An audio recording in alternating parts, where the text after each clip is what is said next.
Hello friends, स्वागत है आप सभी का हमारे चैनल स्टडी टैब पर।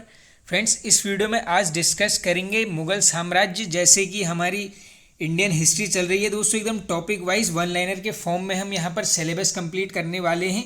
इससे पहले वीडियो में आप सभी ने देखा होगा, हमने डिस्कस किया था दक्षिण भारत के प्रमुख राजवंश और जो भी यहाँ पर प्रांत थे सबको हमने वन लाइनर के फॉर्म में डिस्कस किया था। आज करेंगे हम यहाँ पर मुगल साम्राज्य को। चलिए कर लेते हैं स्टार्ट। फर्स्ट दोस्तों देखो, वन लाइनर्स हैं, इसका मतलब मान के चलना हिस्ट्री का एकदम शॉर्ट वर्जन आएगा। क्वेश्चन आपको सारे ही मिलेंगे जो भी एग्जाम्स में पूछे जाते हैं। चलिए कर लेते हैं स्टार्ट। मुगल वंश का संस्थापक कौन था? तो ये था दोस्तों कौन, यहाँ पर बाबर। बाबर ने मुगल वंश की स्थापना के साथ किसकी स्थापना की थी? तो ये डायरेक्टली क्वेश्चन बनता है दोस्तों। पद पातशाही की स्थापना किसके द्वारा की गई है पूछेंगे, आंसर करोगे बाबर के द्वारा। चलते हैं आगे। इसके शासक को क्या कहा जाता था? तो इसके शासक को बोलते थे दोस्तों यहाँ पर बादशाह। दोस्तों मान के चलना आप, जैसे ये समझ लीजिए जो ये मुगल साम्राज्य है चाहे मराठा साम्राज्य, इनसे ज़्यादातर ये शब्दावलियाँ काफ़ी बार पूछी जाती हैं। जो भी इनके प्रमुख शब्द होते हैं उनसे जो क्वेश्चंस निकल के आते हैं वो बनते हैं। जैसे अभी ये हमने देख लिया, इसके शासक को क्या कहा जाता था, तो इसको क्या बोलते थे यहाँ पर बादशाह। चलते हैं आगे। मुगलों की राजकीय भाषा क्या थी? वेरी वेरी इंपॉर्टेंट और रिपीटेड है, ये है आपकी यहाँ पर फारसी भाषा। आप देखो सबसे पहले जानेंगे यहाँ पर बाबर के बारे में। देखो उससे पहले सबसे पहले ये क्रम है कि बस छोटी सी लाइन नोट कर लो, ये BHAJ ऐसे भाजपा सबने सुना होगा, बस ये भाजसा पी के जगह एस लगा लो। ये क्या है? क्रम है मुगल वंश का। बाबर, हुमायूं, अकबर, जहांगीर, शाहजहां और औरंगजेब, ये एक नंबर में लगाने के लिए आ जाता है। बताओ कौन सा राजा को इस क्रम में आया है? तो सबसे पहले करते हैं ये बाबर को स्टार्ट। सबसे पहले आप देख लीजिए इसका समयकाल 1526 से 1530 ईसा तक। ये डायरेक्टली पूछ सकते हैं आपसे। अब बाबर का जन्म कब हुआ? 1483 ईस्वी में। पिता का नाम बनता है बिल्कुल, ये है आपका उमर शेख मिर्जा। आगे चलते हैं। बाबर फरगना की गद्दी पर कब बैठा? वेरी वेरी इंपॉर्टेंट और काफ़ी रिपीटेड है, ये है आपका 1494 ईस्वी में। चलते हैं आगे। बाबर ने बादशाह की उपाधि कब धारण की? तो ये देखो दोस्तों, बादशाह की उपाधि धारण करता है कब करता है? 1507 में। बाबर ने भारत पर कितनी बार आक्रमण किया? तो ये किया गया है दोस्तों, देखो 5 बार किया गया है आक्रमण, डायरेक्टली पूछ सकते हैं। अब चलते हैं आगे। बाबर ने भारत पर पहली बार कब आक्रमण किया? इंपॉर्टेंट डेट है, बिल्कुल याद कर लेना। 1519 में किया है, यूसुफजाई जाति के विरुद्ध किया गया है। आगे चलते हैं। इस आक्रमण में बाबर ने किसको अपने अधिकार में कर लिया था? तो ये किया गया था दोस्तों बाजौर और भैरा को। चलते हैं आगे। बाबर को भारत पर आक्रमण करने का निमंत्रण किसने भेजा था? ये काफ़ी रिपीटेड क्वेश्चन रहता है। तो ये था दोस्तों पंजाब का शासक दौलत खां लोधी और मेवाड़ के शासक राणा संगा के द्वारा यहाँ पर इनको न्योता दिया गया था। चलते हैं आगे।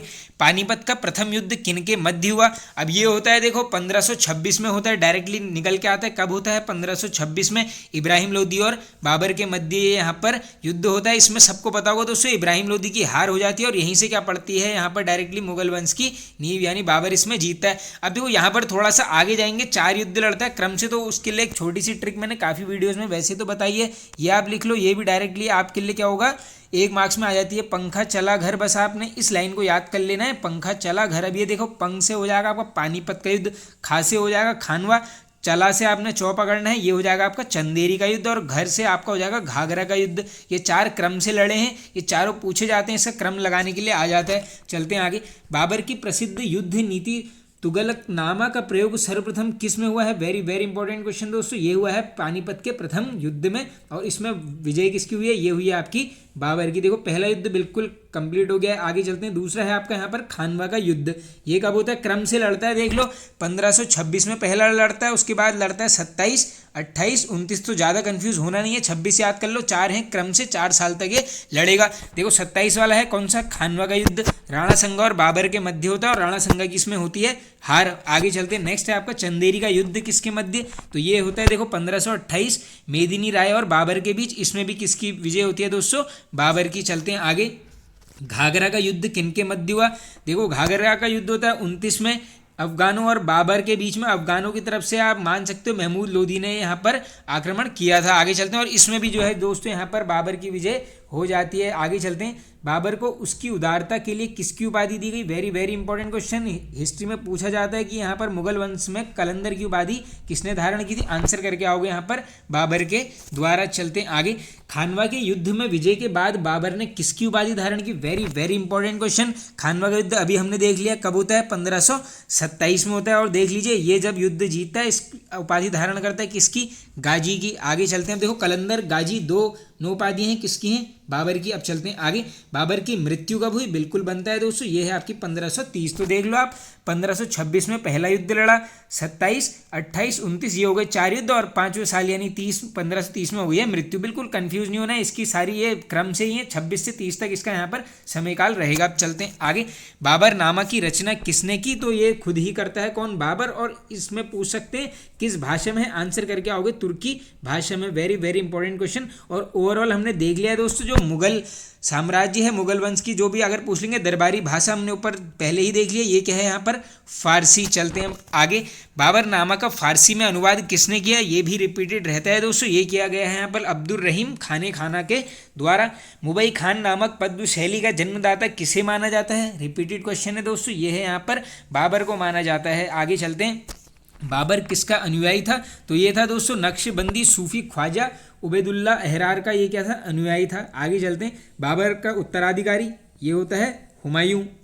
आगे चलते हैं, फरगना वर्तमान में कहाँ स्थित है, तो ये फरगने का शासक कौन था दोस्तों, ये था बाबर। वर्तमान पूछ लेंगे, इसकी स्थिति कहाँ है, ये है आपका उज्बेकिस्तान में। आगे चलते हैं, बाबर के वंशजों की राजधानी कहाँ थी, तो ये थी आपकी समरकंद, ये भी रिपीटेड क्वेश्चन है। अब चलते हैं दूसरा शासक देखते हैं, ये है आपका हुमायूं।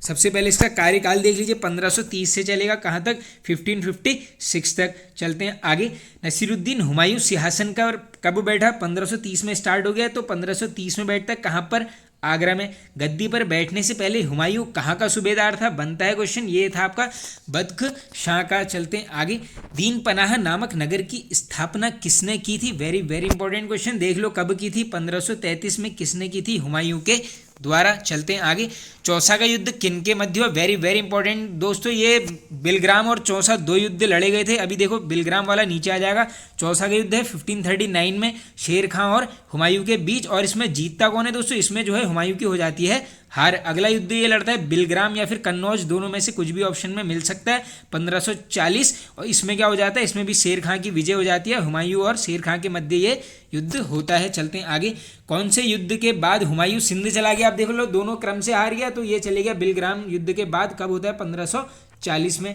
हुमायूं का निकाह किसके साथ हुआ, तो ये होता है दोस्तों हमीदा बानू बेगम के साथ, कब, 1541 में। चलते हैं आगे, हुमायूं पुनः दिल्ली के सिंहासन पर कब बैठा, तो ये बैठता है आपका 1555, ये डेट याद कर लो, बिल्कुल पूछी जा सकती है, 1555। और हराया किसको था, पंजाब के सूरी शासक सिकंदर को। आगे चलते हैं, मृत्यु हमने ऊपर देख लिया, कार्यकाल के साथ 1530 से चला था, 56 में हो जाती है इसकी मृत्यु। और एक क्वेश्चन बनता है कि हुमायूं नामा की रचना, तो ये कौन करती है यहाँ पर, गुलबदन बेगम, वेरी वेरी इंपॉर्टेंट, और ये है रिपीटेड क्वेश्चन। चलते हैं आगे, नेक्स्ट शासक है दोस्तों शेर शाह। अब ये यहाँ से थोड़ा सा इंपॉर्टेंट है, क्योंकि जीटी रोड का निर्माण भी इनके द्वारा कराया गया, तो इनसे 2-3 क्वेश्चन बन जाते हैं। देख लीजिए, इनका समयकाल 1540 से 1545 तक यहाँ पर चलेगा। इस प्रकार सूर साम्राज्य का संस्थापक तो ये था दोस्तों अफगान वंशी शेर शाह सूरी। शेर शाह का जन्म कब हुआ, दोनों डेटे बन जाएंगी। देखो 1472 में जन्म होता है, कहाँ पर, बजवाड़ा ऑप्शन में मिलेगा आपको, होशियारपुर में। बचपन का नाम पूछ लेंगे, आंसर करोगे फरीद खां। फरीद खां को शेर खां की उपाधि किसने दी, वेरी वेरी इंपॉर्टेंट क्वेश्चन दोस्तों, ये कौन देता है, अफगान शासक सुल्तान मोहम्मद बहार खां लोधी के द्वारा ये दी गई है। चलते हैं आगे, शेर शाह दिल्ली की गद्दी पर कब बैठा, तो ये बैठता है दोस्तों यहाँ पर बिलग्राम युद्ध के बाद। और मृत्यु पूछ लेंगे शेर शाह की, ये होती है आपकी 1545 में। शेर शाह के समय कालिंजर का शासक कौन था, तो ये था दोस्तों कीरत सिंह। शेर शाह का मकबरा कहाँ निर्मित है, ये इंपॉर्टेंट क्वेश्चन है दोस्तों, सासाराम। वैसे ये पड़ेगा आपका बिहार में, लेकिन ऑप्शन में मिलेगा आपको सासाराम। रोहतासगढ़ किला और किला ए कोहना नामक मस्जिद का निर्माण किसने कराया, दोनों अलग अलग करके याद कर लेना, एग्जाम में कुछ भी बन सकता है। शेर शाह के द्वारा कराया गया है। बात करें इसके उत्तराधिकारी की, तो शेर शाह का उत्तराधिकारी रहा है आपका इस्लाम शाह। चलते हैं आगे, शेर शाह ने भूमि की माप के लिए किसका प्रयोग किया, ये इंपॉर्टेंट क्वेश्चन है दोस्तों, ये किया गया है 32 अंक वाला सिकंदरी गज एवं सन की डंडी। देख लीजिए, बिल्कुल पूछा जा सकता है। शेर शाह के समय लगान की दर क्या थी, ये तो मान के चलना, आप कोई भी वंश आएगा तो ये लगान की दर बिल्कुल पढ़ते हुए चलना। ये थी आपकी उपज का 1/3 भाग। कबूलियत एवं पट्टा प्रथा की शुरुआत किसने की, तो एसएससी में रिपीटेड रहता है कि पट्टा प्रथा की शुरुआत ये हो जाएगा शेर शाह। देख लीजिए, कबूलियत और पट्टा दोनों की ही की गई है शेर शाह के द्वारा। आगे चलते हैं, पाटलिपुत्र को पटना के नाम से पुनः किसने स्थापित किया, तो ये करता है दोस्तों 1541 में कौन, शेर शाह सूरी।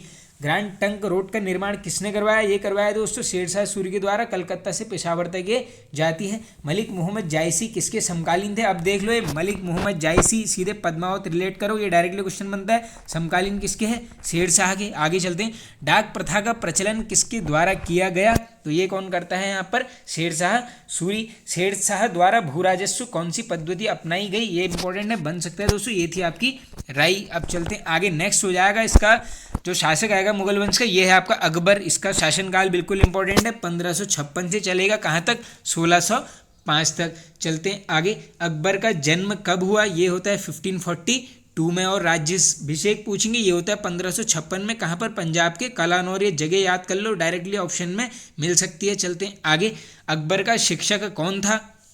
तो इसका शिक्षक था दोस्तों अब्दुल लतीफ़ ईरानी। अकबर किसकी उपाधि धारण कर सिंहासन पर बैठा? वेरी वेरी इंपॉर्टेंट क्वेश्चन दोस्तों। ये था आपका जलालुद्दीन मोहम्मद अकबर, बादशाही गाजी की। बैरम खां अकबर का संरक्षण कब तक रहा? डायरेक्टली पूछ लेते हैं, अकबर के संरक्षण का नाम बताओ। ये है आपका बैरम खां, 1556 से 1560 तक ये रहा है। चलते हैं आगे, अब आएगी यहाँ पर बैटल ऑफ पानीपत सेकंड, यानी पानीपत की दूसरी लड़ाई। वेरी वेरी इंपॉर्टेंट, कब होती है? 1556 में होती है। किसके मध्य? अकबर और हेमू। कभी कभी क्या होता है दोस्तों, हेमू का रियल नेम पूछ लेते हैं, ये नोट कर लो, ये है आपका हेमचंद्र विक्रमादित्य। काफी इंपॉर्टेंट क्वेश्चन है दोस्तों, पूछ लेते हैं। हेमचंद्र विक्रमादित्य उपनाम पूछ लेंगे, ये है आपका हेमू का। और इस बैटल में कौन जीतता है? यहाँ पर अकबर। डायरेक्टली पूछ लेते हैं। अगला लड़ता है दोस्तों यहाँ पर हल्दी घाटी का युद्ध। ये किसके मध्य होता है? देख लो, महाराणा प्रताप और अकबर के बीच। अकबर इसमें हो जाता है विजय। कब होता है हल्दी घाटी का युद्ध? ये है आपका 1576 में। चलते हैं आगे, इस युद्ध में मुगल सेना का नेतृत्व किसने किया? अब इसका मतलब है कि डायरेक्टली हल्दी घाटी के युद्ध में क्या होता है दोस्तों, अकबर की तरफ से जो सेना का नेतृत्व करता है, नाम पूछ रहे थे, कौन है यहाँ पर? ये है आपका Mansingh. Very very important question दोस्तों। सेनापति भी कौन था अकबर का? यही है मानसिंह। चलते हैं आगे, दीन इलाही धर्म स्वीकार करने वाला प्रथम एवं अंतिम हिंदू कौन था? ये था दोस्तों बीरबल। अब ये बीरबल नाम है इनका, कभी कभी मूल नाम पूछ लेते हैं। ये है यहाँ पर महेश दास। ये डायरेक्टली नोट कर लो, फैक्ट डायरेक्टली पूछ लेंगे आपसे। आगे चलते हैं, अब अकबर ने जैन धर्म के जैनाचार्य हरिविजय सूरी को किसकी उपाधि प्रदान करी? तो ये की गई है दोस्तों जगत गुरु की। राजस्व प्राप्ति की जब्ती प्रणाली किसके शासन काल में प्रचलित थी? इंपॉर्टेंट क्वेश्चन है, बन सकता है। ये है आपकी अकबर के काल में। अकबर के दीवान राजा टोडरमल ने कौन सी व्यवस्था लागू की? तो ये करता है दोस्तों 10 साला बंदोबस्त। पूछ लेंगे किसने लागू किया? ये किसने किया? टोडरमल के द्वारा। कब? 1580 में। अकबर के दरबार के प्रसिद्ध संगीतकार कौन थे? ये आई होप सबको पता होगा दोस्तों, ये थे आपके तानसेन। आगे चलते हैं, और इनके दरबार के पूछ लेंगे आपसे प्रसिद्ध चित्रकार। ये थे दोस्तों यहाँ पर अब्दुल सम्मद।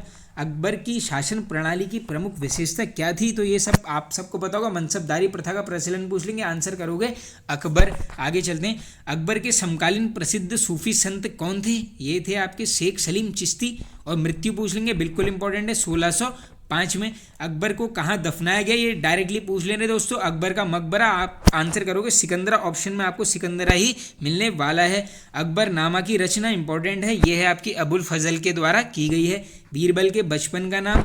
महेश दास। संगीत सम्राट तानसेन का जन्म कहाँ हुआ? दोस्तों तानसेन का मकबरा भी कहाँ पर है? ग्वालियर में है। ये दोनों चीज़ों को याद कर लेना आप। चलते हैं आगे, मियाँ की टोड़ी, मियाँ का मल्हार और मियाँ का सारंग किसकी प्रमुख कृतियाँ हैं? देख लो, जहाँ पर भी तीनों में मियाँ लगा है, तीनों रचनाएं किसकी हैं?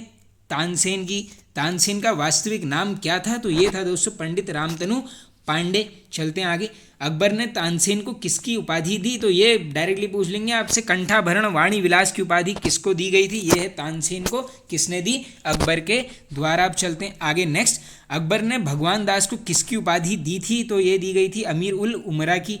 किस मुगल शासक ने अनुवाद विभाग की स्थापना की? वेरी वेरी इंपॉर्टेंट क्वेश्चन दोस्तों, ये की गई थी यहाँ पर अकबर के द्वारा। चलते हैं आगे, नकीब खां, अब्दुल कादिर बदायूनी तथा शेख सुल्तान ने रामायण एवं महाभारत का अनुवाद किस भाषा में किया? तो ये किया गया है आपका फारसी भाषा में। आगे चलते हैं, रज्मनामा किस पुस्तक का अनुवादित रूप है? तो यह है दोस्तों किसका? महाभारत। वैसे एक स्ट्रेटजी है, पूछते हैं युद्धों की किताब बताइए किसे बोला जाता है? युद्धों की किताब, आंसर करोगे महाभारत को। आगे चलते हैं, पंचतंत्र का फारसी भाषा में अनुवाद किसने किया? तो ये किया गया है दोस्तों अबुल फजल के द्वारा। वैसे विष्णु शर्मा के द्वारा ये रचित है, और फारसी में अनुवाद किसने किया है यहाँ पर? अबुल फजल के द्वारा। अबुल फजल ने पंचतंत्र का अनुवाद किस नाम से किया? बिल्कुल बन सकता है दोस्तों, देख लीजिए, पंचतंत्र का अनुवाद किया है किसने? अबुल फजल ने। नाम है ये अनवर सादात। मौलाना हुसैन फैज़ ने पंचतंत्र का अनुवाद किस नाम से किया? ये किया गया है यार दानिश के नाम से। अथर्ववेद का फारसी में अनुवाद किसने किया? इंपॉर्टेंट है, काफ़ी बन सकता है। ये किया गया है हाजी इब्राहिम सरहदी के द्वारा। राज तरंगड़ी का फारसी में अनुवाद किसने किया? देख लो, राज तरंगड़ी वैसे ओवरऑल पूछ लेंगे किसने लिखी है, ये है आपका कल्हड़ के द्वारा। इसमें कश्मीर के इतिहास की झलकियां हैं। फारसी में अनुवाद क्या है? मुल्ला शाह मोहम्मद के द्वारा। तुजू के बाबरी का फारसी में अनुवाद किसने किया? तो ये करता है आपका अब्दुल रहीम खाने खाना। ये है बिल्कुल इंपॉर्टेंट क्वेश्चन। चलते हैं आगे। हिंदी साहित्य का स्वर्ण काल किस मुगल शासक के शासन काल को माना जाता है? तो ये मानते हैं आप यहाँ पर अकबर के शासन काल को। अकबर ने बीरबल को किसकी उपाधि प्रदान की? ये करता है कवि प्रिय की। बुलंद दरवाजा का निर्माण किसने करवाया था? ये सबको पता होगा दोस्तों, अकबर के द्वारा कराया जाता है। बस ये याद कर लो, जब गुजरात विजय करता है उसके उपलक्ष्य में बनाता है क्या यहाँ पर? बुलंद दरवाजा। चार बाग बनाने की परंपरा किसके समय शुरू हुई? अकबर के। किस राजपूत वंश ने अकबर के सामने समर्पण नहीं किया? ये है काफ़ी इंपॉर्टेंट क्वेश्चन। ये था दोस्तों यहाँ पर सिसोदिया वंश। Very very important question. चलते हैं आगे। अकबर के समय भारत में किस प्रसिद्ध महिला शासक का शासन था? तो ये थी दोस्तों यहाँ पर रानी दुर्गावती। आगे चलते हैं। किस मुसलमान विद्वान का हिंदी साहित्य में महत्वपूर्ण योगदान है? तो ये है आपका यहाँ पर अब्दुल रहीम खाने खाना के द्वारा। और देखिए दोस्तों, कुछ यात्रा करों पर ये क्या करता है यहाँ पर, उनको टैक्स फ्री करता है। तो एक वो छोटी सी मैंने एक काफ़ी पहले ट्रिक भी बनाई थी, बस आप इतना नोट कर लो। दास तीर्थ जा, बस आपको इतना याद कर लेना है, दास तीर्थ जा। ये लाइन किसके लिए है? अकबर के लिए। अब ये है क्या? दास से हो गया दास प्रथा का अंत, तीर्थ से हो गया आपका तीर्थ यात्रा कर समाप्त, और जा से हो गया जजिया करिए। तीनों को कौन करता है? अकबर। ये छोटी सी बस यहाँ पर आप लाइन को नोट कर लेना। आगे चलते हैं हम। नेक्स्ट शासक आ जाएगा यहाँ पर जहांगीर। सबसे पहले देख लो, इसका शासन काल है 1605 से कहाँ तक चलेगा? 1627 तक। चलते हैं आगे। अकबर का उत्तराधिकारी था कौन? सलीम। इसी का नाम क्या है? जहांगीर। जन्म पूछेंगे 1569। अकबर ने अपने पुत्र सलीम का नाम किसके नाम पर रखा? Very very important question. ये रखता है सूफी संत शेख सलीम चिश्ती के नाम पर। सलीम किसकी उपाधि धारण कर गद्दी पर बैठा? Very very important question. सबसे पहले तो देख लो, जहांगीर गद्दी पर बैठता है 1605 में, और उपाधि देख लीजिए आप, यह है बादशाही गाजी की। जहांगीर किसको किसके लिए याद किया जाता है? तो दोस्तों न्याय की जंजीर बोला जाता था किसको? यहाँ पर जहांगीर को। आगे चलते हैं। जहांगीर ने यह जंजीर कहाँ पर लगवाई थी? तो ये लगवाई गई थी दोस्तों आगरा के किले के शाह बुर्ज एवं यमुना तट पर स्थित पत्थर के खंबे के ऊपर। चलते हैं आगे। जहांगीर द्वारा शुरू की गई तुजू की जहांगीरी नामक प्रथा को किसने पूरा किया? बन सकता है बिल्कुल, ये किया गया है मोतमिंद खां के द्वारा। चलते हैं आगे। सिखों के 5वें गुरु अर्जुन देव को किसने फांसी दिलवाई थी? तो ये दिलवाई गई थी दोस्तों यहाँ पर जहांगीर के द्वारा। देख लीजिए नाम भी, गुरु अर्जुन देव को यहाँ पर फांसी किसने दिलवाई थी? जहांगीर ने। चलते हैं आगे। कांधार पर किसने अपना अधिकार किया? तो ये किया गया है कब? 1622 में। किसने? शाह अब्बास के द्वारा। नूरजहां का वास्तविक नाम क्या था? बन जाता है क्वेश्चन दोस्तों। ये है मेहरुनिसा। ये कौन थी यहाँ पर? जहांगीर की पत्नी। अब देख लीजिए, विवाह भी पूछा गया है, कब किया गया है? ये है आपका 1611। चलते हैं आगे। विवाह के पश्चात जहांगीर ने मेहरुनिसा को किसकी उपाधि प्रदान करी? तो ये की गई है दोस्तों नूर महल या फिर नूरजहां की। चलते हैं आगे। जहांगीर ने गियास बेग को किसकी उपाधि दी? तो ये दी गई है दोस्तों एदमातुद दौला की। गुलाब से इत्र निकालने की विधि किसने खोजी? ये बन सकता है क्वेश्चन। ये है आपका नूरजहां की माँ अस्मत बेगम के द्वारा। बात करते हैं इसकी मृत्यु की, कब होती है? 1627 में भीमवार नामक स्थान पर। ये स्थान आप कर लीजिए नोट।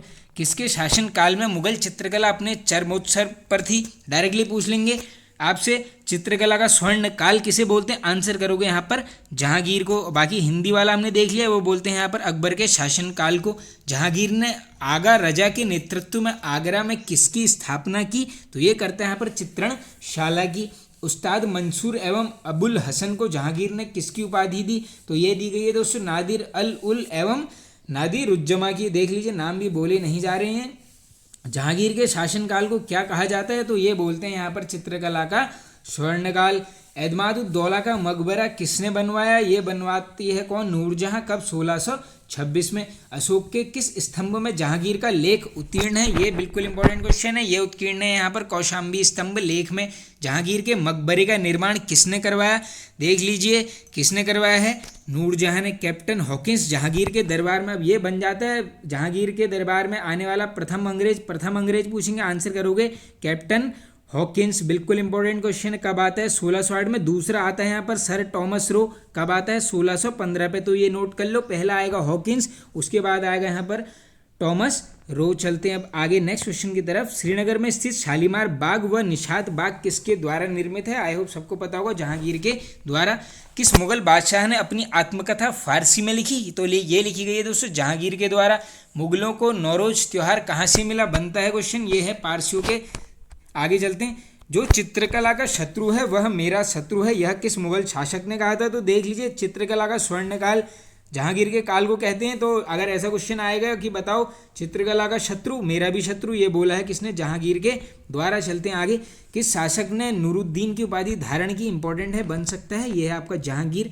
किस शासक ने निसार नामक सिक्कों का प्रचलन किया? Very very important question. Nisar नामक सिक्के चलाए हैं किसने? जहांगीर के द्वारा। अनवर सुहेली ग्रंथ का अनुवाद है? तो ये है आपका यहाँ पर पंचतंत्र। अभी हमने ऊपर ये क्वेश्चन देखा है। अब चलते हैं, अगला शासक है यहाँ पर शाहजहां। तो देख लीजिए 1627 में हुआ है इसका कार्यकाल स्टार्ट, कहाँ तक जाएगा? 57 तक। जहांगीर के बाद कौन बैठता है? शाहजहां। और बचपन का नाम ये पूछ लेते हैं, खुर्रम किसका नाम था? ये था यहाँ पर शाहजहां का। आगे चलते हैं। शाहजहां ने महावत खां को किसकी उपाधि प्रदान की? तो ये की गई है यहाँ पर खान खाना की। आगरा में ताजमहल का निर्माण किसने करवाया? बिल्कुल इजी क्वेश्चन हो जाएगा, ये है यहाँ पर शाहजहां के द्वारा। शाहजहां ने ताजमहल का निर्माण किसकी याद में कराया? तो ये कराता है दोस्तों अपनी बेगम जो थी इसकी, मुमताज महल की। देखिए दोस्तों, शाहजहां ने लगभग मान के चलना आप 14 से 15 यहाँ पर शादियाँ की है। थोड़ा सा हिस्ट्री को मैं आपको कुछ चीज़ें यहाँ पे डीप बताता हूँ। अब देखो, मुमताज़ की याद में इसने बनाया ताजमहल। अब मुमताज़ की बेटी थी यहाँ पर, फिर उसके बाद क्या किया, जब इसकी यहाँ पर मृत्यु हो जाती है किसकी? मुमताज़ महल की। तो ये क्या करता है यहाँ पर शाहजहां अपनी ही बेटी से निकाह कर लेता है। तो ये तो मान के चलना मुगलों की यहाँ पर जो इनका भारत में सबसे पहले तो आप आने का आप सभी को उद्देश्य पता होना चाहिए दोस्तों। लूटपाट के माध्यम से ये भारत में आए, सत्ता के नशे में चूर रहे दोस्तों, वैश्यावृत्ति में रहे, 15-20 इनने शादियां कर ली, इनको अता पता कुछ नहीं रहता था। इस वजह से दोस्तों इन्होंने क्या किया, यहाँ पर धीरे धीरे लालच में आके अंग्रेजों के हाथों में सत्ता इनके कारण ही यहाँ पर चली गई थी। अब चलते हैं आगे नेक्स्ट। ताजमहल का निर्माण करने वाला मुख्य स्थापत्य कलाकार कौन था? तो ये था दोस्तों उस्ताद अहमद लाहौरी। मयूर सिंहासन का निर्माण किसने करवाया? बनता है ये वाला क्वेश्चन, मयूर सिंहासन, ये है आपका शाहजहां ने। मयूर सिंहासन का निर्माण करने वाला मुख्य कलाकार, अब देख लीजिए, निर्माण करवाया पूछेंगे, शाहजहां ने किसने करा पूछेंगे, ये है आपका बेबादल खां के द्वारा। आगे चलते हैं। शाहजहां के शासनकाल को क्या कहा जाता है? तो ये बोलते हैं दोस्तों स्थापत्य कला का स्वर्णकाल। किसके शासनकाल को? शाहजहां के शासनकाल को। चलते हैं आगे। शाहजहां द्वारा बनवाई गई प्रमुख इमारतें कौन कौन सी हैं? डायरेक्टली क्वेश्चन पूछ लेंगे। देखो, दिल्ली का लाल किला, जामा मस्जिद, दीवाने आम, दीवाने खास, आगरा का मोती मस्जिद। ये मैंने एक ट्रिक भी बनाई थी सिंपल सी, दीवानी रेशमा मत जाइए, बिल्कुल लाइन याद कर लेना। अब ये दीवान से हो जाएगा आपका दीवाने खास, दीवाने आम, ये हो जाएगा रेशमा बाग, मत जा से इस पूरी मैंने ट्रिक बनाई है। मोती मस्जिद, आप सभी वो ट्रिक्स वाली वीडियोस भी देखते रहा कीजिए। शाहजहां ने अपनी राजधानी को आगरा से कहाँ स्थानांतरित किया? बनता है क्वेश्चन, देख लीजिए, आगरा से आई है दिल्ली। कौन लाया है? शाहजहां के द्वारा। शाहजहानाबाद की स्थापना किसने की? तो नाम से स्पष्ट हो रहा है, शाहजहां के द्वारा की गई है। चलते हैं आगे। आगरा की जामा मस्जिद का निर्माण किसने करवाया? तो ये करवाती है दोस्तों शाहजहां की पुत्री जहां आरा। चलते हैं आगे। शाहजहां के दरबार के मुख्य चित्रकार कौन थे? ये डायरेक्टली पूछ लेंगे आपसे। हाशिम और मोहम्मद फ़कीर किसके चित्रकार थे? ये थे आपके शाहजहां के दरबार में। शाहजहां ने संगीतज्ञ लाल खां को किसकी उपाधि दी? तो ये देता है दोस्तों गुण सुमंदर की। आगे चलते हैं। शाहजहां के पुत्रों में सर्वाधिक विद्वान कौन था? तो ये था दोस्तों कौन यहाँ पर? दारा शिकोह। भगवत गीता एवं रामायण का फारसी में अनुवाद किसने किया? वेरी वेरी इंपॉर्टेंट क्वेश्चन दोस्तों, अलग अलग करके याद कर लेना। ये अनुवाद किया गया फारसी भाषा में दारा शिकोह के द्वारा। दारा शिकोह ने उपनिषदों का अनुवाद किस नाम से कराया? तो ये करवाता है सर ए अकबर के नाम से।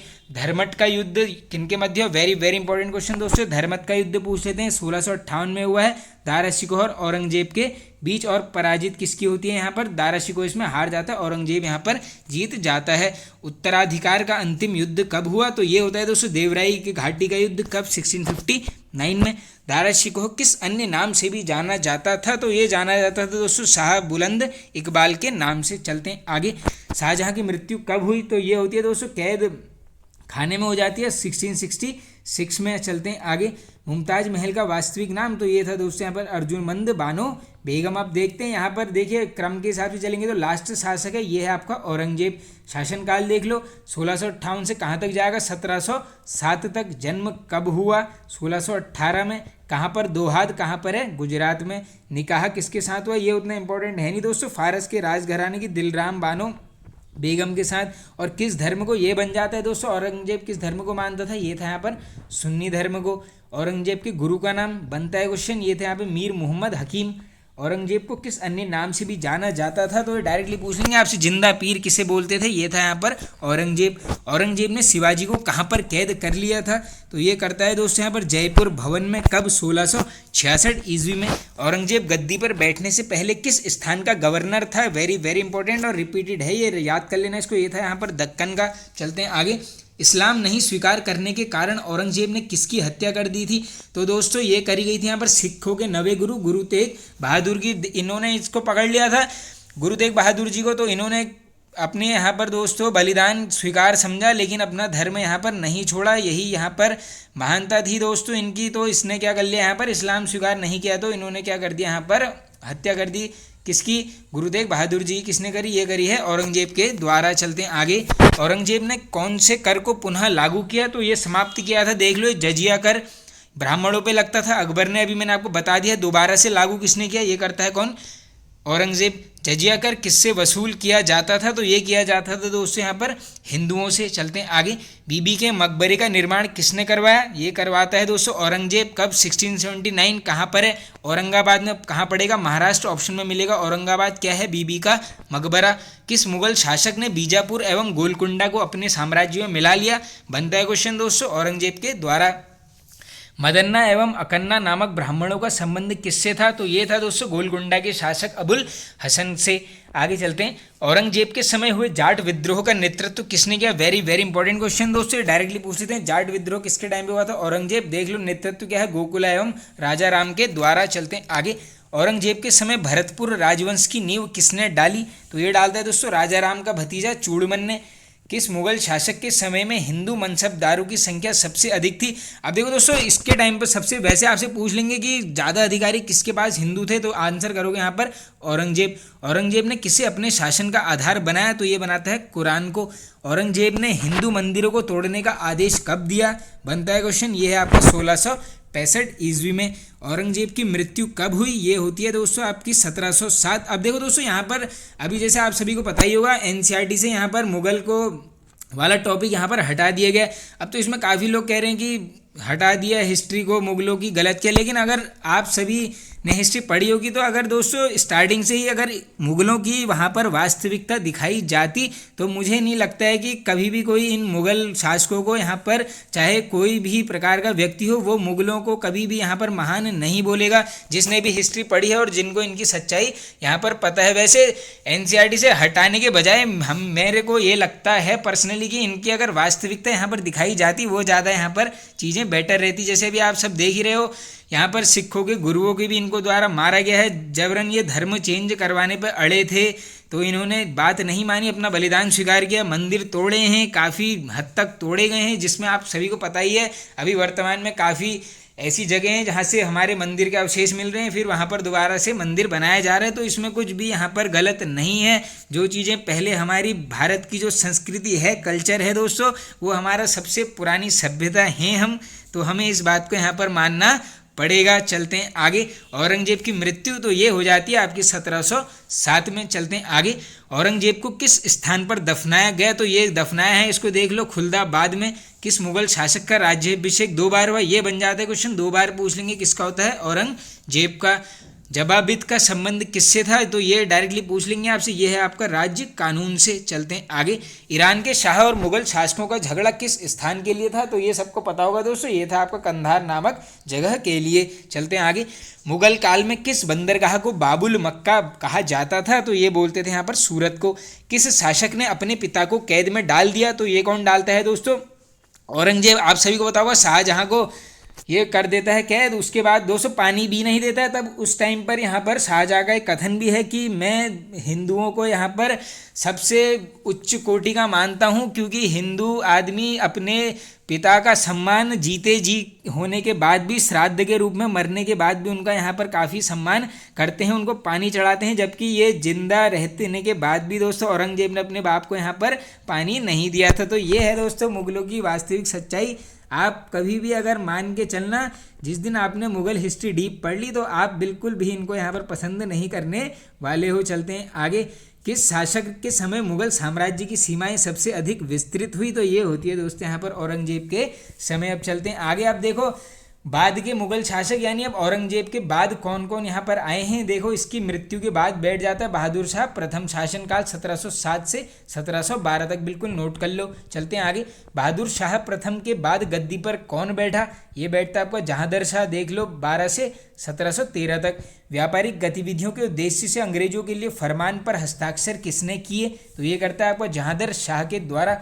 जहांदर शाह के बाद गद्दी पर कौन बैठा? ये बैठता है फर्रुख शेर। डायरेक्टली इनका शासनकाल फटाफट याद कर लो, 1713 से 19 तक। फर्रुख शेर के बाद मोहम्मद शाह बैठता है 1719 से 48 तक। ईरान के शासक नादिर शाह ने मोहम्मद शाह को किस युद्ध में हराया? Very very important question. Karnal का युद्ध किसके मध्य हुआ है? नादिर शाह और मोहम्मद शाह के मध्य। कब? 1739 में। चलते हैं आगे। मोहम्मद शाह के बाद कौन बैठा? ये बैठता है आपका अहमद शाह। शासनकाल आप यहाँ पर देख लीजिए। अहमद शाह के बाद बैठेगा आपका आलमगीर द्वितीय। शासनकाल है 54 से 59 तक। आलमगीर द्वितीय के बाद ये है इंपॉर्टेंट क्वेश्चन दोस्तों, शाह आलम द्वितीय बैठता है और इसके बाद बैठता है आपका अकबर सेकंड। ये बिल्कुल इंपॉर्टेंट क्वेश्चन है। अब चलते हैं आगे। अकबर द्वितीय ने अपनी पेंशन बढ़वाने किसको इंग्लैंड भेजा? ये भेजा जाता है राजा राम मोहन रॉय जी को। कब? 1833 में। अकबर द्वितीय के बाद कौन बैठता है? तो ये बैठता है दोस्तों बहादुर शाह जफर, जो कि है अंतिम मुगल सम्राट। इसका कर लो शासनकाल याद, 1837। उत्तराधिकार युद्ध में गुरु गोविंद सिंह ने किसका साथ दिया? तो ये दिया जाता है बहादुर शाह का। चलते हैं आगे। लंपट मूर्ख किस शासक को कहा जाता है? ये बोला जाता है जहांदर शाह को। मुगल वंश का घृणित कायर किस शासक को बोला जाता है? तो ये बोलते हैं यहाँ पर फर्रुख शेर को। ईरान का नेपोलियन?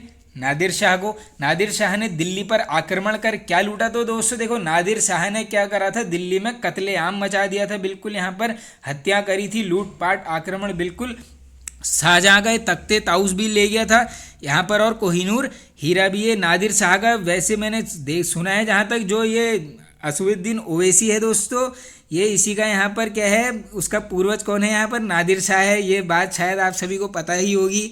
आगे चलते हैं। किसके शासन काल में अंग्रेजों ने दिल्ली पर अधिकार कर लिया? तो ये किया जाता है 1803 में शाह आलम द्वितीय के शासन काल में। अब बात करते हैं शाह आलम द्वितीय की हत्या की। ये कौन करता है? गुलाम कादिर। कब? 1806 में। अब ये वाला जो अब टॉपिक आएगा मुगल शासन व्यवस्था, ये होगा बिल्कुल इंपॉर्टेंट। यहाँ से मान के चलना, आप 1 नंबर का क्वेश्चन आपके लिए बन सकता है। मुगल काल में मंत्रिपरिषद को क्या कहा जाता था? डायरेक्टली पूछ लेंगे, विजारत। बाबर के समय कौन सा पद अत्यधिक महत्वपूर्ण था? तो ये था यहाँ पर वजीर का। औरंगजेब के समय किसने दीवान के पद पर सबसे अधिक समय तक कार्य किया? तो ये करता है दोस्तों असद खान। आगे चलते हैं। लगानहीन भूमि का निरीक्षण कौन करता था? यानी दोस्तों जो टैक्स से फ्री भूमि है उसके निरीक्षण जो करता था उसे बोलते थे यहाँ पर सद्र। सम्राट के घरेलू विभागों का प्रधान क्या कहलाता था? ये बोलते थे मीर समान। चलते हैं आगे। सूचना एवं गुप्तचर विभाग के प्रधान को क्या कहा जाता था? तो ये बोलते थे दोस्तों दरोगा ए डाक चौकी। प्रशासन की सबसे छोटी इकाई, डायरेक्टली पूछ लेंगे, मुगल साम्राज्य में बताइए प्रशासन की सबसे छोटी इकाई, आंसर करोगे ग्राम। शाहजहां के शासनकाल में सरकार एवं परगना के मध्य कौन सी इकाई की स्थापना की गई थी? वेरी वेरी इंपॉर्टेंट, रिपीटेड है, ये थी आपकी चकला। चलते हैं आगे। प्रत्यक्ष रूप से बादशाह के नियंत्रण में आने वाली भूमि को क्या कहा जाता था? तो ये बोलते थे दोस्तों यहाँ पर खालसा भूमि। तनख्वाह के बदले दी जाने वाली भूमि को बोला जाता था, ये बोलते थे फ्रेंड्स जागीर भूमि। चलते हैं आगे। औरंगजेब ने अपने शासनकाल में भू राजस्व की कौन सी प्रणाली को अपनाया? Very very important question. नस्क प्रणाली का संबंध किससे है? औरंगजेब से। चलते हैं आगे। औरंगजेब के समय में भू राजस्व की दर क्या थी? तो ये थी दोस्तों उपज का आधा भाग, 1/2। मुगल काल में रुपए की ढलाई किसके समय में हुई? तो ये होती है आपकी औरंगजेब के समय। रिपीटेड क्वेश्चन है। आना सिक्के का प्रचलन किसने किया? रिपीटेड है। आना सिक्का किसने? शाहजहां के द्वारा। मुगल कालीन अर्थव्यवस्था का आधार क्या था? तो ये क्या था दोस्तों? यहाँ पर चांदी का रुपया। आगे चलते हैं। मुगल कालीन सैन्य व्यवस्था किस पर आधारित थी? ये थी दोस्तों मनसबदारी प्रथा के ऊपर। और सभी को पता है दोस्तों मनसबदारी प्रथा का प्रचालन किसने किया? ये प्रारंभ करता है यहाँ पर अकबर। अब देखो ये हो गया यहाँ पर वीडियो एंड। नेक्स्ट वीडियो में हम यहाँ पे क्या डिस्कस करेंगे दोस्तों? मराठा साम्राज्य को डिस्कस करेंगे।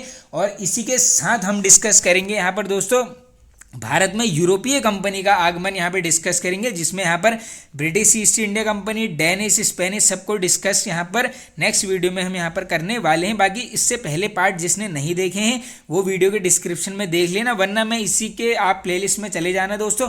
Topic wise history one liners की प्लेलिस्ट है, उसमें आपको ये सारी वीडियोज़ क्रम से मिल जाएंगी। तो